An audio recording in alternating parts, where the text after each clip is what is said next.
What is this, some sort of video game? He just wants to play. Oh, he's a nice guy. You piece of shit! Ladies and gentlemen, today we have A Hat in Time, a 3D platformer by Gears for Breakfast. Well, that's just not healthy. Now, this is a game that I've been following for a long time, ever since Brutal Moose made a video about it back in 2013. By the way, everybody go tweet at Brutal Moose and tell him I love him, but don't tell him I told you to do that. But yeah, been waiting for this for a while, and thankfully I was not disappointed. I think it's a lot of fun. The story is your classic excuse to collect a bunch of MacGuffins. You play as this hat girl who's flying back to her home in a spaceship that's powered by hourglasses, when suddenly this imbecile, this degenerate, this waste of a human being smashes through her window and all the hourglasses get sucked out into space and land on this planet that's either very small or has some giant fucking structures on it. And so starts the endless fucking collecting. Collect the hourglasses, collect the yarn, collect the badges, collect the tokens, and collect your Legos off the floor because I nearly stepped on one, Billy. And it's actually a lot of fun. It takes inspiration from games like Mario 64, Mario Sunshine, Mario Galaxy, Mario Maker, Mario's Missing, Mario Teaches Typing, Mario's Early Years Preschool Fun,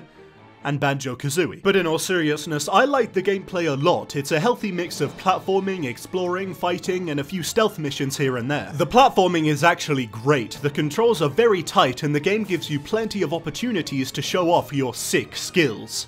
Like that. But personally, what I like the most about A Hat in Time is how it's so clearly dedicated to just making things fun. I wouldn't be surprised if when they were making this, they had a big sign up in their office that said, "Just make it fun, or you're fucking fired." There are some really fun and interesting levels. There's one where you have to solve a murder on a train, one where you lead a parade over the rooftops of a town, one where you have to spook a mafia guy because he thinks you're a scary alien, which is just ridiculous. Oh god, he's right! They're very entertaining, and not just because they're good levels, they also really made me laugh. That's something I wasn't expecting from A Hat in Time. It's actually pretty funny, which is good for the game, but not really good for me because I can't make jokes about a game that's already funny. It's like putting a hat on a hat that's being worn by a man who's made entirely out of hats. But for what it's worth, I do really think this is a funny game. The NPCs will often make witty comments when you talk to them, there are some good visual gags, it made me laugh quite a lot. And I mean proper laughing too, not just exhaling sharply out of your nose. Plus, I like the level design too. Some of them are big open areas like Mafia Town, and some are more linear like the movie studio, but they're all fun to go through with a ton of stuff to find. Yeah, like I said, it's not just hourglasses to find. There's also yarn, which is the thing you use to make new hats. Also, oh my god, I can't believe I've been talking about a game called A Hat in Time for so long without mentioning the hats.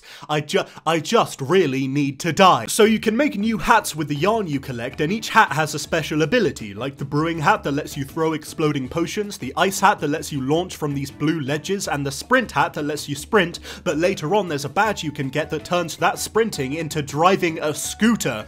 How cool is that? Okay, maybe it's not that cool. You can also collect tokens that you can spend to get cute little rewards like new hat designs, colors, or song remixes, and relics from the world that you can connect with other relics to make a thing and get a time relic as a reward. Oh yeah, a time relic is a thing that shows up somewhere in a level, and if you find it, you can and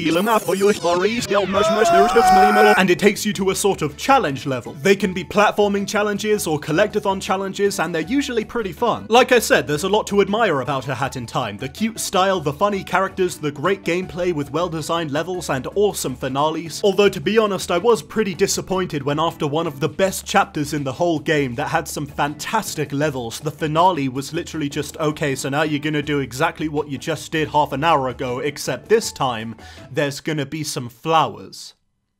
It's really good, you're gonna love it. But I think A Hat in Time is a lot of fun. I do kind of think it's come out at an unfortunate time, because Cuphead only came out like a week ago, and I feel like people are still riding that gravy train, or should I say ghost train. But as collectathon games go, I think it's earned its place amongst the good ones. You only need 25 hourglasses to beat the game, but there are 40 in total, so that could keep you going for a while. So in conclusion, A Hat in Time is a fun, adorable game that's definitely worth a look if you're into 3D platformers, hats, or awesome loading screens that aren't just black with a thing in the corner. A Hat in Time, the Kickstarter-funded 3D platformer that actually got it right, unlike a certain something that I will not name, but it knows who it is. Ukulele.